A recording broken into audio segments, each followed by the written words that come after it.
आज मी cheese ball करते आहे. मुलांनासुद्धा खायचे होते आणि एकतर पावसाळा चालू आहे आणि बाहेरून खायचे म्हटलं की उगीच विकतचं दुखणं घेतल्यासारखं आहे.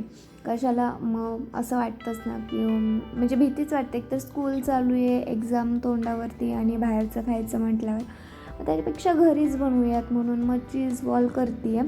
आणि ह्याची जी काही रेसिपी आहे ना ती तुमच्याबरोबर मी शेअर करते. एकदम बारीक बारीक गोष्टी तुमच्याबरोबर शेअर करणार आहे. तर इकडं पहिल्यांदा मी बटाटा शिजवून घेतलेला आहे. आता बटाटा शिजवताना पण लक्षात घ्या, कोणताही बटाट्याचा पदार्थ करायचा असेल की म्हणजे बटाटे वडे करत असाल किंवा कोणतेही बटाट्यापासून कुठलंही स्नॅक तुम्ही करत असाल ना, त्यावेळेस जेव्हा तुम्ही बटाटा शिजवता की नाही, शिजल्यानंतर लगेच तो पाण्यातून बाहेर काढून ठेवायचा. तसंच शिजला आहे आणि तो पाण्यात तसाच ठेवला आहे आणि 1 तासाभराने अर्ध्या तासाने वापरताय तर तसं नाही करायचं. नाही तर मग त्या बटाट्याला पाणी सुटतं, म्हणजे जास्त असं ते ओलसर वाटतो. मग तो व्यवस्थित सेट करता येत नाही आपल्याला बटाटा. तर मी इकडं बटाटा घेतलेला आहे, तो सोलून झालेला आहे. मिक्सरच्या भांड्यामध्ये मी पोहे घेतलेत. तर पोहे का घेतलेत, आपले जे बॉल्स आहेत चीज बॉल्स ते कुरकुरीत होण्यासाठी पोहे घेतलेले आहेत. आपण इकडं कॉर्नफ्लॉवर नाही वापरणार. पोहे मी 4 बटाट्यांसाठी 5 ते 6 चमचे वापरलेले आहेत.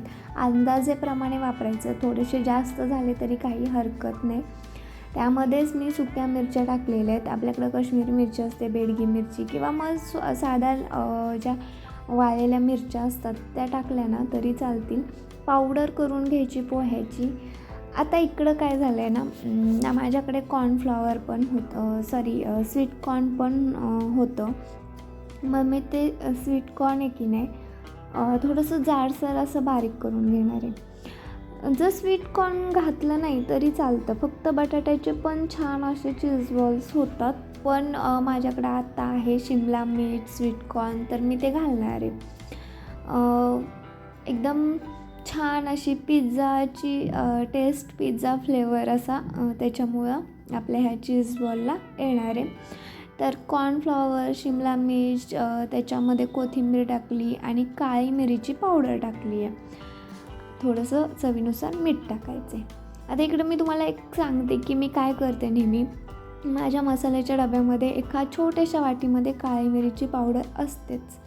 मला जेव्हा कधी पदार्थ करायचे असतील वेगळे काहीतरी आणि त्यावेळेस काळी मिरीची पावडर पाहिजे असेल आणि घरात नसेल ना शिल्लक, मिरी असते पण पावडर नसेल ना, तर खूप कंटाळा येतो पावडर करायचा. म्हणजे मग तो पदार्थच कॅन्सल, मला नकोच आहे तो पदार्थ असं होतं. कारण कधी मिक्सरचं भांडं ओलं असतं, कधी काय त्यामुळे की नाही आपण मग ते कंटाळा येतो. म्हणून नेहमी काय करायचं, पावडर करून ठेवायची ती एक्स्ट्रावाली थोडीशी छोट्याशा वाटीत किंवा डब्यामध्ये ठेवली तरी चालून जाईल कधी पण आपल्याला. आणि ती बघा कोणत्याही पदार्थामध्ये, म्हणजे ज्यामध्ये गरज किंवा सॅलड करत असताना त्याच्यामध्ये पण आपण जरी टाकली ना तरी मस्त लागते.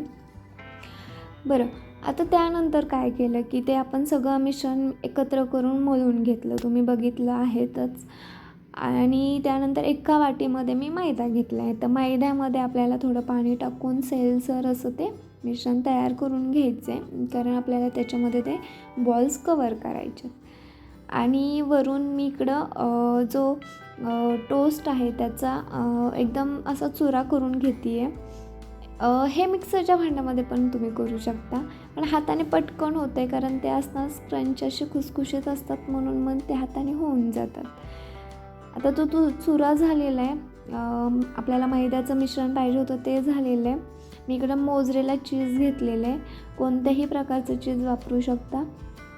आता आपल्याला बटाट्याचे असे वाटी करायची, जी मिश्रण आपण कॉर्न, बटाटा आणि शिमल्याचं केलं होतं, त्या शिमला मिरचीचं वगैरे सगळं मिश्रण केलेलं त्याची अशी वाटी करायची, त्याच्यामध्ये चीज भरायचं. आणि आता पूर्ण वाटी चीज टाकल्यानंतर कवर नाही होणार, काय होणार की ते चीज बाहेर येणार हे ते, म्हणून थोडंसं होईल एवढं कवर करायचं. आणि जो वरचा गॅप आहे की नाही तो परत आपल्याला ते मिश्रण घ्यायचं आणि एक पातळ असं पसरवून वरून कवर करून घ्यायचं, जसं मी तुम्हाला व्हिडिओमध्ये दाखवते अगदी त्याप्रमाणे.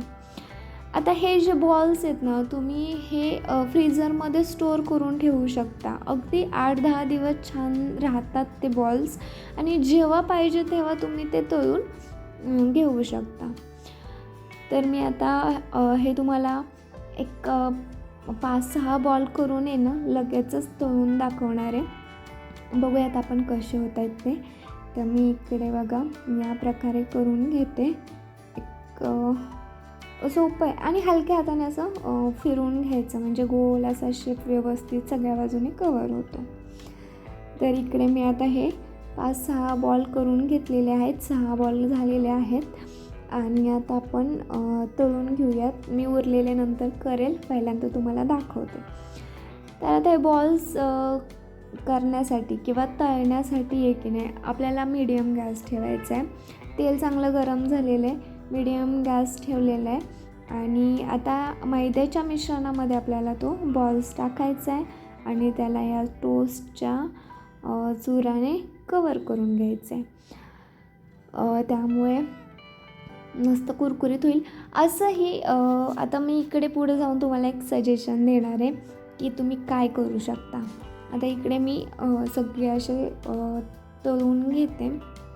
चीज बॉल्स खायला खूप छान लागतात, मुलांना पण आवडतात आणि आपण कॅफेमध्ये जर घ्यायला गेलो ना तर 1 प्लेट अगदी 100+ ला मिळते आणि त्याच्यामध्ये जास्त नसतात. आय थिंक काहीतरी 5-6 असतील काहीतरी, काहीच आणि ते उगीच खाल्ल्यासारखं पण वाटत नाही, काय नाही आणि मेन म्हणजे ते व्यवस्थित बनवले की नाही ते पण माहिती नसतं. त्यापेक्षा घरी बनवलेलं ना कधीही चांगलं. आपलं मस्त मन भरून खायचं आणि शिवाय आपण स्वतः बनवलेलं आहे त्याचा आनंदच वेगळा असतो. तर बघा मी इकडे असे तळून घेते आहे. मीडियम गॅसवरती तळायचं आणि सगळं व्यवस्थित कवर होईपर्यंत, म्हणजे चारही बाजूनी मस्त तळेपर्यंत असं फिरवून घ्यायचं. आता मी तुम्हाला मगाशी म्हटलं की मला तुम्हाला काहीतरी सल्ला द्यायचा आहे कोणत्या तरी गोष्टीचा.